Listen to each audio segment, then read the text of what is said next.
Selamat sore Tribuners, kembali bersama saya jurnalis Tribun Manado David Kusuma dalam Tribun Podcast hari ini menghadirkan narasumber Kak Astrid Kumentas, staf khusus Wali Kota Manado bidang pengkajian pengawasan pembangunan daerah ya Kak? Betul sekali, selamat sore. Selamat sore Kak, kabar baik ini Kak? Luar biasa. Ya, jadi tema podcast hari ini kita akan mengangkat tentang perubahan Kota Manado. Seperti yang Tribuners tahu, di Manado saat ini di bawah kepemimpinan Pak Wali Kota Andre Ango dan Wakil Wali Kota Richard Sualang, pembangunan seperti jalan, drainase ini sudah terlihat. Jalan-jalan di mana-mana mulus seperti jalan Politeknik, jalan Lewengkong Waya. Nah, di sini ada staf khusus Pak Wali Kota. Mungkin bisa menjelaskan Kak, apa perubahan-perubahan yang sudah dilakukan selama 1 tahun lebih ya Kak? Pimpinan AARS ini. Kurang lebih 1 tahun, memang relatif singkat. Tapi kalau dari saya sendiri melihatnya, pertama yang paling terlihat dari Manado selain itu tadi yang David sampaikan mengenai infrastruktur, mengenai jalan-jalan yang memang sudah bertahun-tahun sepertinya tidak tersentuh perhatian pemerintah. Baru di tahun ini bisa diperbaiki kembali, kemudian masyarakat juga bisa menikmati. Tapi selain itu juga yang paling menonjol sebenarnya dari banjir. Banjir ini dari tahun 2014 itu data yang ada itu luasan banjir di Kota Manado ini sekitar 154,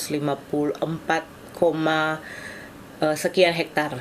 Kemudian di tahun 2021 tinggal menjadi 56 hektar untuk luasan banjir. Ini banjir ya, bukan termasuk daerah yang tergenang. Kemudian kalau misalnya beberapa waktu yang lalu di media sosial sempat ramai ada yang mengirimkan video-video dan foto-foto misalnya genangan air, ya memang harus kita akui faktor alam karena curah hujan yang tinggi. Tapi kalau mau dikategorikan banjir ya harus dilihat dulu pertama dari lama serapan air. Kalau beberapa waktu yang lalu atau sampai dengan saat ini, kalaupun hujan kemudian selesai hujan air langsung terserap, berarti tidak bisa dikategorikan banjir karena berarti baru berupa genangan. Dan dari pantauan kita selama beberapa waktu ini, tiap hujan deras memang ada beberapa lokasi ada yang tergenang, tapi kemudian berhenti hujan, airnya langsung surut. Dan menjadi bukti bahwa sebenarnya pembangunan drainase dan pengerukan di sungai-sungai, kemudian ada sedimentasi di dalam drainase yang kemudian sudah dibersihkan, ini sudah menjadi bukti bahwa pembangunan mulai bisa dirasakan oleh masyarakat. Kak, jadi pengendali banjir ini kan memang belum beroperasi, ini Waduk Kuil belum beroperasi, tapi di Manado sudah dirasakan juga sudah berkurang titik genangan air itu ya. Iya. Nah, ini Kak, bagaimana juga nanti ada proyek juga, mungkin ini nasional juga ya, proyek pengendali banjir di Kota Manado. Nah, ini mungkin sinerginya bagaimana nanti dengan Pemkot Manado mungkin. Karena itu memang proyek nasional juga yang memang besar ini, bahkan dibebaskan lahan, mungkin ganti untung di beberapa bantaran sungai. Jadi untuk yang dilaksanakan ini adalah bukti bahwa sinergitas memang berjalan dari pusat, provinsi juga sampai ke Kota Manado. Jadi pembangunan yang ada sekarang untuk mengantisipasi banjir-banjir yang biasanya terjadi, nantinya pembangunan ini begitu selesai akan diserah terimakan, kemudian untuk pengelolaannya akan di-manage oleh pemerintah Kota Manado. Gitu Kak. Jadi memang nanti pemerintah Kota Manado yang mengelola itu. Yang akan mengelola begitu selesai pembangunan. Oke. Nah, ini Kak juga Pemkot membangun pasar bersat, kan rehabilitasi yang baru. Cuma Kak, sekarang pengerjaan kata berjalan belum selesai ya. Bagaimana itu Kak? Sebenarnya Pak Wali Kota juga sangat concern dengan pembangunan pasar ini, karena ini adalah juga salah satu janji kampanye bahwa untuk menyediakan pasar tematik, pasar yang mampu menggerakkan sektor pariwisata di Kota Manado. Dan untuk pasar ini sendiri memang ada beberapa kendala teknis, misalnya karena di dalam pembiayaannya menggunakan dana PEN. Tentu ada beberapa yang bersifat administratif yang harus dipenuhi, namun untuk pembangunannya sendiri masyarakat bisa melihat bahwa ada progres yang dari hari ke hari semakin ada progres. Dan yang paling menarik dan saya kira baru di sini kita menemukan bahwa ada pemimpin kota yang kemudian mengajak Kejaksaan Negeri untuk sama-sama terlibat di dalam pembangunan pasar ini. Jadi benar-benar masyarakat tidak perlu khawatir kalau misalnya ada kejadian-kejadian yang tidak diinginkan di dalam proses pembangunan ini, karena Kejaksaan juga telah diminta oleh pemerintah Kota Manado, oleh Pak Wali Kota untuk bekerja bersama-sama untuk mengawasi pembangunan agar supaya setiap secara teknis, misalnya volume, anggaran, apapun yang berhubungan dengan pengerjaan pasar, rehabilitasi pasar ini bisa berjalan sesuai dengan yang semestinya dan bisa dipertanggungjawabkan tentunya. Nah, kalau Kak sendiri targetnya kan Kak kan staf sus di bidang penguasaan pembangunan juga kan. Kalau target sendiri Kak untuk selesainya ini ditempati kapan Kak? Ini kalau pasar Bersehati ini ya. Pasar Bersehati seharusnya sudah bisa beroperasi pokoknya sesuai dengan tenggang masa pembangunan yang diberikan, yang pastinya akan terus berupaya agar bisa memenuhi deadline. Karena tahun depan juga tentunya kita berharap, kalau tahun ini memang arah kebijakan dari Pak Wali Kota dan Wakil Wali Kota lebih ke pemulihan ekonomi pasca pandemi. Nah, tahun depan kita berharap sudah kembali sudah bukan lagi new normal tapi ke normal yang sebenar-benarnya, dan kita berharap bisa kembali menggerakkan perekonomian masyarakat ini juga sudah bisa berjalan dengan normal. Jadi mudah-mudahan semua bisa berjalan sesuai deadline, dan tentu dibutuhkan juga masukan dari masyarakat, kemudian partisipasi masyarakat untuk sama-sama mari kita mengawasi pembangunan yang ada di Kota Manado, khususnya pembangunan Pasar Bersehati ini, karena ini juga akan menjadi tempat kita semua, jadi tempat di mana masyarakat kota bisa bertemu satu dengan yang lain, melaksanakan aktivitas. Kalau sekarang memang ya harap dimaklumi karena ada perpindahan-perpindahan dari pedagang yang mungkin cukup mengganggu kenyamanan. Mudah-mudahan setelah terbangunnya kembali pasar Bersehati ini menjadi pasar yang modern, dan bahkan nantinya akan diarahkan juga fungsinya tidak hanya sekedar pasar sebagai tempat transaksi tradisional, tapi juga bisa dijadikan objek wisata yang ada di Kota Manado. Tentunya sama-sama kita berharap ini bisa terrealisasi secepatnya. Kalau Kak ada juga rencana pembangunan pasar ini di pasar tematik ya, di Buha, terus rencana lagi mau renovasi lagi yang pasar Pinasungkulan. Nah, itu kapan mulai berjalannya itu Kak, pasar 2 ini? Kalau yang untuk pasar tematik sudah sementara berjalan untuk proses pembangunannya, bahkan untuk persiapannya seperti apa nantinya akan diisi dengan pentas-pentas seni, semuanya sudah mulai diprogramkan oleh Dinas Pariwisata.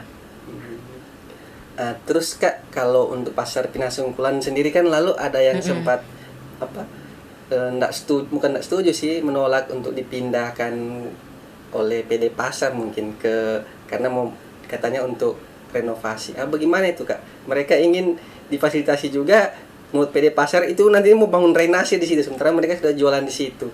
Nah, kalau Pak Wali sempat tahu ini Kak, ada solusi untuk mereka mungkin? Ya saya kira memang lebih berkompeten dari pihak PD Pasar menjawabnya. Tapi secara keseluruhan bahwa memang sebagai masyarakat kita juga kalau mau kota kita nyaman, tentunya kita juga harus memberi diri, apalagi yang kita gunakan adalah fasilitas umum, dan pastinya setiap program, setiap pembangunan yang sudah diprogramkan dan akan dijalankan itu sudah mulai melalui tahapan-tahapan dan kajian-kajian. Jadi untuk kepentingan bersama, saya kira perlu kita dukung setiap program-program pembangunan yang ada. Terus ini lagi Kak, beberapa warga yang menyoroti fasilitas toilet umum seperti di lapangan seperti Tikala, mungkin juga ada di TKB. Bahkan ada yang meminta beberapa tempat seperti di area terbuka begitu dibuat toilet umum juga untuk mendukung pariwisata. Bagaimana langkah Pemkot Manado Kak terkait ini? Kalau itu saya sependapat. Jadi memang masih ada kekurangan-kekurangan di dalam fasilitas-fasilitas publik yang ada dan sedang berbenah. Kota Manado ini kan sedang berbenah.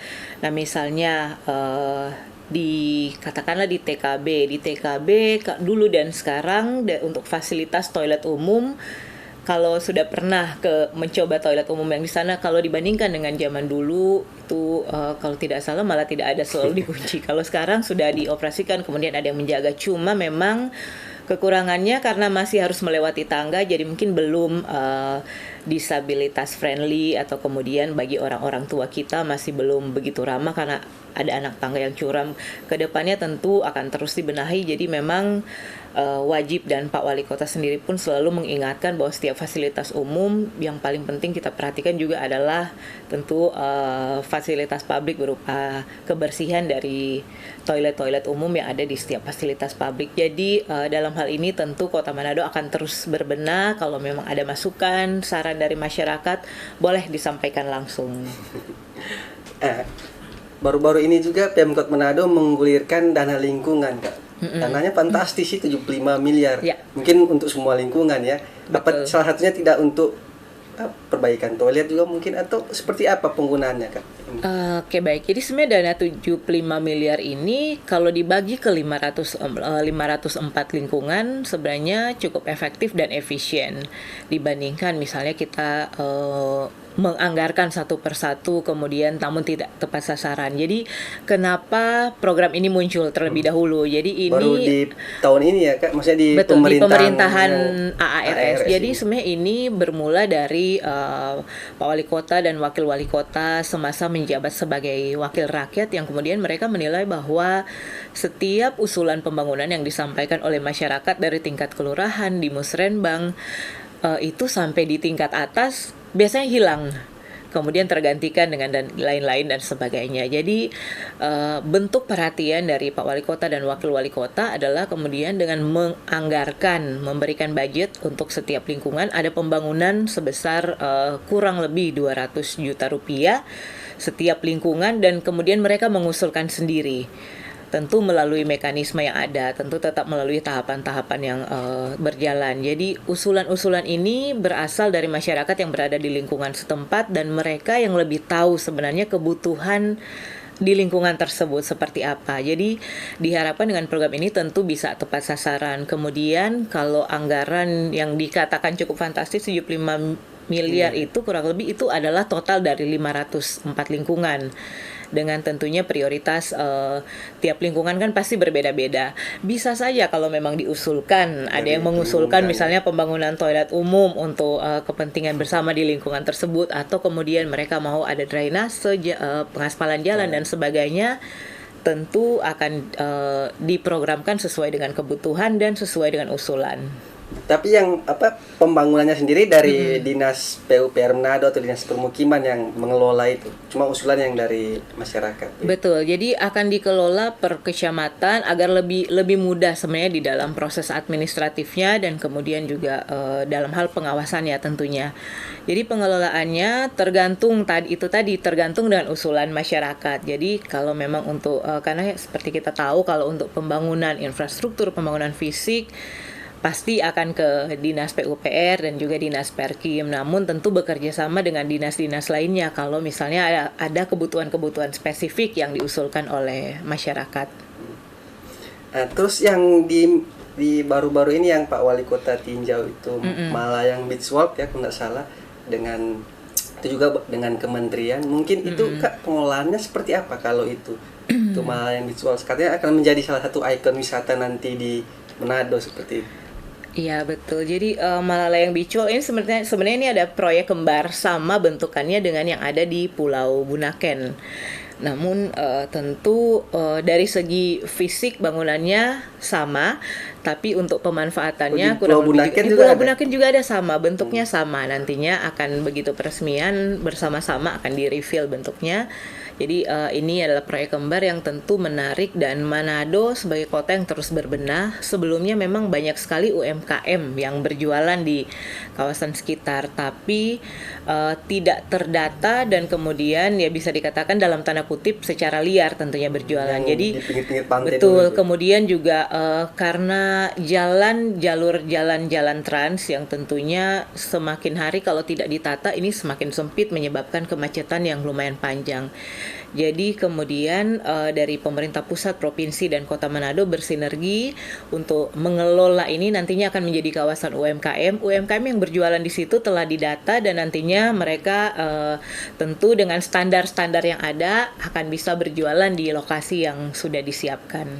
Terus kalau UMKM ini mereka yang di situ juga kah atau ada UMKM lain? Atau ada syarat-syaratnya untuk penjualan di situ kak? Ada UMKM yang di situ, jadi mereka sudah didata, tapi kemudian tentu harus mengikuti standar, misalnya dari standar kebersihan dan sebagainya. Kalau di situ juga kak, nggak ada UMKM misalkan menjual produk keripik apa yang olahan misalkan sambal ikan roa yang memang pasti disiapkan. Jadi memang ada beberapa tempat khusus yang berjualan, kemudian dibagi-bagi sesuai dengan klaster. Jadi tentu sebagai lokasi pariwisata pasti ada untuk menjual UMKM yang hasil produk olahan dari masyarakat lainnya. Di luar yang berjualan makanan di situ. Kilo lebih mungkin. Betul. Nah, terus kak baru-baru ini kan Pemkot Manado melakukan merger sejumlah sekolah dasar kan. Nah, beberapa orang tua mungkin yang di sekolah ada segelintir sekolah lah menolak ini. Sebenarnya apa tujuan ini merger ini kak? Beberapa SD ini 18 kalau nggak salah tuh. Ya betul. Jadi pemerintah di dalam mengambil keputusan ini kan tentu seperti yang Pak Wali Kota selalu sampaikan, bahwa tidak ada keputusan yang diambil tiba saat tiba akal. Tentu semua sudah melalui berbagai tahapan, sudah melalui berbagai kajian, dan sebagai pemerintah tentu menginginkan yang terbaik. Rasa-rasanya tidak ada pemerintah yang mau menyusahkan rakyatnya sendiri. Jadi sekolah saat ini memang mungkin cukup berbeda dengan waktu di zaman kita dulu. Jadi kalau sekolah saat ini rata-rata bergantung kepada dana BOS. Dana BOS ini tergantung dengan jumlah siswa. Jadi semakin sedikit jumlah siswa, tentu semakin sedikit jumlah dana BOS-nya. Semakin sedikit tentu akan mempengaruhi kualitas operasional yang ada di sekolah, misalnya untuk guru-guru, kemudian fasilitas dan sebagainya. Jadi melihat dari itu, sekolah-sekolah yang jumlahnya sedikit kemudian di merger agar supaya bisa mendapatkan dana BOS yang maksimal, mendapatkan kualitas guru dan kualitas dari fasilitas kegiatan belajar mengajar yang lebih maksimal pula. Tentu seperti itu. Tapi dari pemerintah Kota Manado sendiri juga melalui Dinas Pendidikan dan Kebudayaan akan memfasilitasi kalau misalnya ada orang yang tua yang merasa keberatan atau dirasa sekolahnya lebih jauh, tentu akan dicarikan solusi bersama.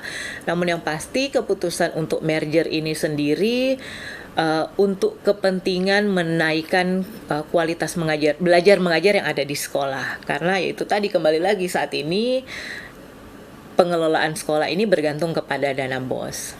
Apa bukan jumlah gurunya yang kurang kak? Kalau untuk Kota Manado sendiri masih tercukupi tentunya untuk rasio dari guru sendiri, tapi lebih ke pengelolaan dana BOS. Misalnya kalau ada sekolah yang muridnya tinggal katakanlah 50 atau tinggal belasan orang, misalnya ada beberapa. Jadi dibandingkan dengan sekolah lainnya, otomatis kalau penghitungan dana BOS-nya sedikit, untuk operasional saja dari sekolah sudah agak kesulitan, apalagi dia bisa menjamin kualitas guru. Kemudian juga menjamin kualitas dari fasilitas yang ada di sekolah itu sendiri, dari maintenance sekolah dan lain sebagainya. Untuk itu kenapa di merger, ya supaya bisa lebih maksimal. Sebenarnya lebih ke alasan itu saja, untuk memaksimalkan kualitas pendidikan. Tapi kalau sekolah-sekolah yang di merger ini terus bangunan yang mereka tetap dipakai tapi jadi satu sekolah begitu? Ya betul. Jadi misalnya ada sekolah pasti akan digabung jadi satu.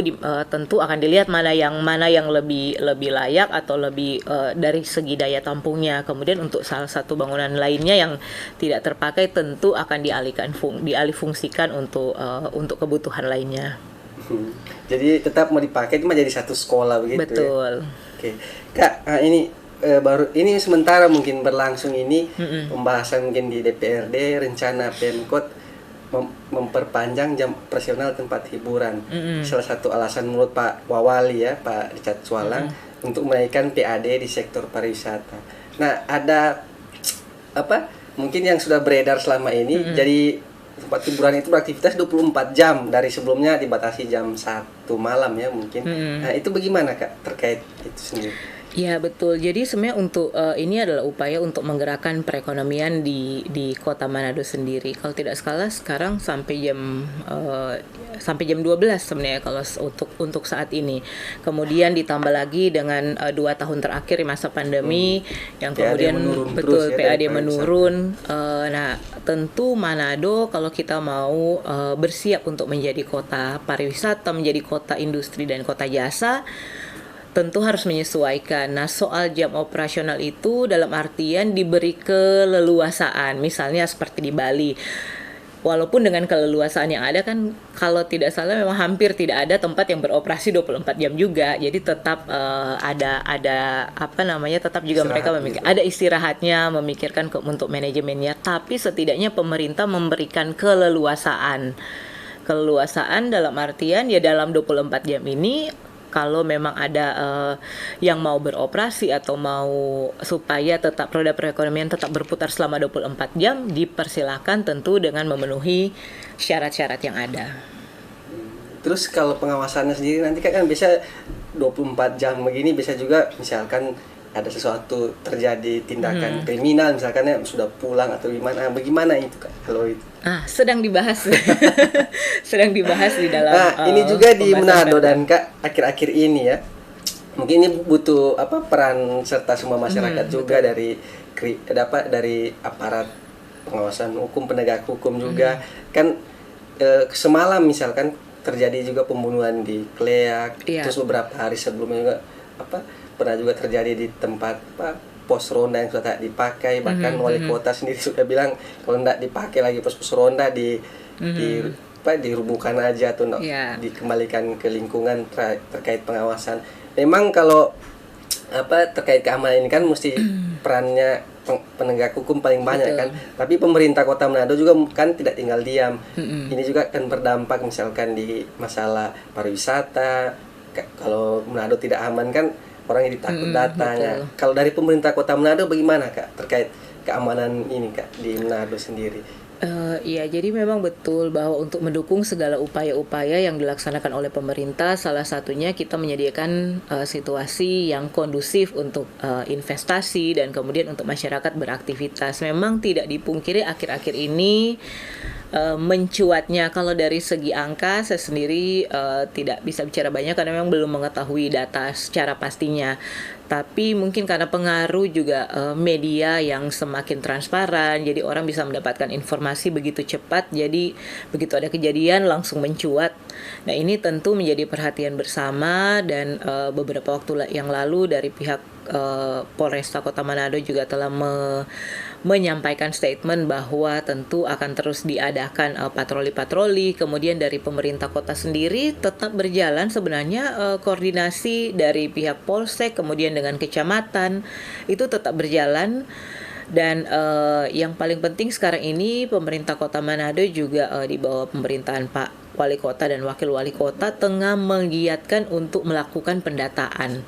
Nah, pendataan ini salah satu gunanya adalah ya ini kita sebenarnya bisa mendeteksi dari dini kalau ada potensi-potensi, misalnya dari setiap data yang ada, setiap ketua-ketua lingkungan dia mengetahui misalnya masyarakatnya. Kemudian data-data ini sebenarnya dari kita sebenarnya sudah bisa melihat dari di Manado Hub itu sendiri. Jadi Pak Wali Kota bisa mengecek misalnya siapa masyarakat yang ini yang suka bawa mabuk, ini yang suka ini dan sebagainya. Jadi data-data seperti itu ada dan ini kan bisa diantisipasi. Jadi untuk diketahui bukan untuk dipergunakan untuk yang tidak semestinya, tapi data-data ini supaya kita bisa tahu masyarakat kita profilnya seperti ini. Intinya garbage in, garbage out. Kalau data yang masuk itu benar, pasti hasilnya yang akan keluar juga maksimal. Misalnya ini kira-kira ada potensi seperti ini masyarakat. Katakanlah si A ada potensi seperti ini. Jadi misalnya dari Kaling ataupun dari petugas yang menganalisa bisa menghubungi ketua lingkungan dan kemudian dari ketua lingkungan bisa menghubungi ke yang bersangkutan. Dan sudah terbukti ada beberapa kasus, misalnya beberapa waktu yang lalu sempat ada beberapa remaja yang ditemukan menggunakan obat-obatan terlarang di salah satu lokasi di pusat keramaian yang kemudian ditemukan oleh aparat, kemudian dilaporkan ke pemerintah, dari pemerintah langsung menelusuri datanya, kemudian langsung habis itu langsung diperintahkan lurah langsung menemui keluarga dari orang tuanya kemudian langsung menelpon dan sebagainya. Jadi hal-hal seperti ini yang semakin memudahkan, dan kedepannya tentu masyarakat juga bersama pemerintah harus bahu-membahu, kita membantu aparat kepolisian, sama-sama lah kita menjadikan Kota Manado ini semakin aman. Kalau ada yang mencurigakan segera dilaporkan. Jadi selain ke aparat kepolisian, di Kota Manado sendiri juga kan sudah ada nomor telepon 112 di mana masyarakat juga bisa menyampaikan keluhan-keluhannya atau menghubungi ketua lingkungan dan lurah-lurah setempat untuk disampaikan informasinya. Kalau program keamanan lingkungan Prokamling sendiri seperti itu Kak yang digaungkan Wali Kota Andre Ango ini. Betul, untuk sekarang memang membuka koordinasi dan komunikasi. Jadi apalagi yang paling mencolok juga salah satunya di kepemimpinan Pak Andre Ango dan Pak Richard Swalang adalah diseminasi informasi dan kemudian inklusivitas. Jadi mereka terbuka terhadap siapa saja, kemudian informasi kegiatan mereka sedang apa, bertemu dengan siapa, itu juga masyarakat bisa mengakses, mengetahui, termasuk juga masyarakat bahkan bisa menghubungi secara langsung melalui bahkan lewat sosial media, terutama Pak Wakil Wali Kota sangat aktif menanggapi berbagai permintaan dari masyarakat melalui sosial media. Pak Wali Kota juga beserta tim yang sangat-sangat welcome untuk menerima informasi dari masyarakat. Nah ini mungkin lagi Kak terkait sampah ya. Di beberapa kesempatan Pak Andre Ango, Pak Wali Kota sering mengeluh terhadap masih ini dan kebiasaan mungkin ya membuang sampah sembarangan di drainase, nanti tembus di muara sungai. Nah itu yang biasa mengangkat itu sering sehari itu bisa berapa karung sampah itu. Nah, kalau masalah sampah sendiri bagaimana Kak? Kalau ya betul, memang untuk masalah sampah sedang dibenahi terutama dari manajemennya. Kemarin kalau tidak salah kemarin atau tadi Pak Wali Kota baru mengunjungi beberapa, ada yang namanya stasiun peralihan antara. Jadi sampah-sampah dari masyarakat dikumpulkan di tempat ini, dan tentu harus diciptakan ada manajemennya. Jadi misalnya membiasakan masyarakat bahwa petugas sampah jalannya jam berapa, jadi masyarakat juga mengetahui, dan kemudian ini terus dibiasakan. Kemudian juga misalnya lokasi sampahnya di mana, kalau ada masyarakat yang mau mengantarkan sendiri di tempat peralihan antara ini sebelum nanti dijemput oleh truk sampah. Dan sepengetahuan saya bahwa seluruh ketua-ketua lingkungan juga sudah diinstruksikan harus terlibat secara aktif untuk memantau di saat motor-motor sampah ini berkeliling mengangkat sampah dari rumah-rumah masyarakat. Dan ini memang harus dibiasakan, membangun kebiasaan yang baru dari masyarakat. Memang butuh proses, butuh waktu, tapi mudah-mudahan kedepannya masyarakat Kota Manado lebih bisa terbiasa dengan rutinitas yang baru ini. Kalau TPA Sumompo ke depan kata untuk jadi tempat ruang terbuka hijau. Itu bagaimana Kak? Apa nanti setelah TPA Iloilo beroperasi? Iya. Rencananya memang setelah jadi sampai saat ini TPA Sumompo ini beroperasi sementara sambil menunggu TPA regional, baru kemudian setelah selesai tentunya akan dijadikan ruang terbuka hijau. Jadi kalau sekarang saya sendiri punya 2 foto diambil hanya dengan jangka waktu kurang lebih 6 bulan. Jadi karena sering disemprotkan dengan ekoenzim, jadi di foto pertama itu memang hanya gunungan sampah, kemudian tanpa disadari setelah datang beberapa bulan kemudian tidak sengaja mengambil foto di lokasi yang sama, itu sudah berbeda suasana. Jadi memang sudah banyak tumbuh rumput-rumput dan sebagainya. Jadi dari backgroundnya sudah hijau, dan tentu ini menjadi salah satu hal positif yang nantinya akan dikembangkan sebagai ruang terbuka hijau tempat masyarakat bisa beraktivitas karena lumayan luas lokasinya. Berapa hektar? Betul. Nah, terus kalau sekarang katanya sampahnya di situ sudah penuh, tapi masih ditampung lagi atau bagaimana Kak manajemen pengolahannya? Kalau dari sampah sebenarnya masih bisa beroperasi sampai dengan beberapa tahun lagi. Kalau dilihat, jadi sebelum ini beberapa tahun yang lalu memang sempat diinformasikan bahwa sampahnya sudah penuh.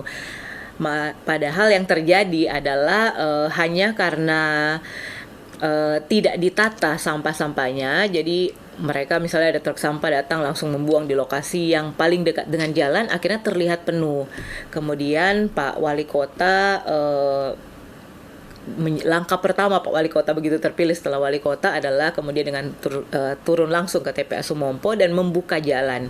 Begitu buka jalan, ternyata di belakang gunungan sampah ini masih ada lahan yang sangat luas yang masih bisa menampung kira-kira mungkin sampai dengan TPA regional selesai. Jadi sebenarnya masih cukup untuk menampung. Jadi sebenarnya masalah sampah masih boleh di TPA Sumompo. Masih bisa. Kan lalu kan dari sebelum wali kota sebelumnya mungkin ada solusi Pak TPS sementara atau insinerator mungkin kalau tidak salah di beberapa.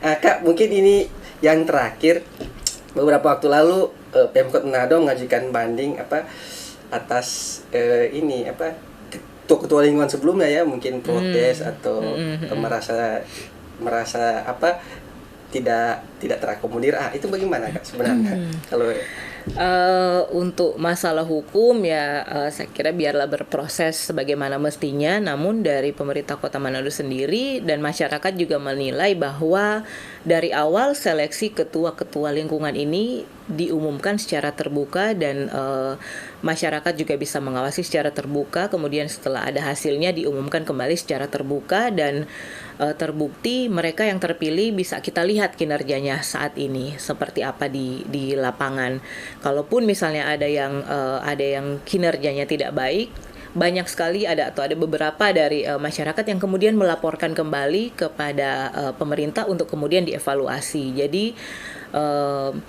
terkait dengan misalnya adanya tuntutan-tuntutan dan lain sebagainya, saya kira biarlah itu berproses sebagaimana mestinya. Namun yang pasti proses pemilihan ketua-ketua lingkungan yang ada saat ini itu sudah berjalan juga sesuai dengan aturan dan terbuka untuk masyarakat, sampai dengan bahkan kinerjanya pun mereka bisa dinilai dan diawasi untuk saat ini. Jadi saya kira untuk ketua-ketua lingkungan supaya tetap fokus bekerja melaksanakan tugas-tugasnya, dan kemudian untuk ya permasalahan hukum ada tim hukum dari pemerintah Kota Manado yang juga sementara mengawal kasusnya. Ya itu mungkin saja Kak. Kalau ke depan Kak mungkin ada apa yang ingin disampaikannya kepada masyarakat Kota Manado melalui Tribun Manado, apalagi yang ke depan akan dilakukan oleh pemerintahan AARS ini, meski waktunya pemerintah tidak lama ya, 3 tahun lebih kalau tidak salah, tapi sudah dalam setahun ini memang sudah terasa apa yang dilakukan. Kalau kedepannya mungkin ada yang ingin disampaikan mungkin kepada masyarakat Kota Manado. Baik, tentunya pemerintahan ini adalah bagaimana kita menjadikan Kota Manado ini kota milik kita bersama, kota yang maju dan sejahtera. Dan yang pastinya pemerintah tidak akan bisa bekerja dengan sendiri, dibutuhkan dukungan dan juga partisipasi dari masyarakat untuk mewujudkan sama-sama Kota Manado ini menjadi kota yang maju, kota yang sejahtera, kota yang aman dan nyaman untuk kita tinggali bersama. Untuk itu, mari sama-sama kita dukung setiap program-program pembangunan yang dilaksanakan oleh pemerintah Kota Manado. Sama-sama kita berpartisipasi aktif di dalam bersosialisasi bermasyarakat. Kalau ada kritik dan saran, jangan sungkan-sungkan kemudian untuk menyampaikan kepada pemerintah Kota Manado, boleh melalui ketua-ketua lingkungan ataupun melalui sosial media pemerintah Kota Manado, ada di Facebook dan Instagram, supaya sama-sama kita menjadikan kota ini sebagai kota yang aman dan nyaman untuk kita semua. Ya, demikian Tribuners bincang-bincang kita kali ini dengan Kak Astrid Komentas. Ini mungkin yang kedua kali ya Kak di Tribun Manado. Ya, membahas tentang perubahan Kota Manado. Mungkin berikut bisa diundang lagi membahas tentang topik lain. Ya, demikian Tribuners, selamat sore.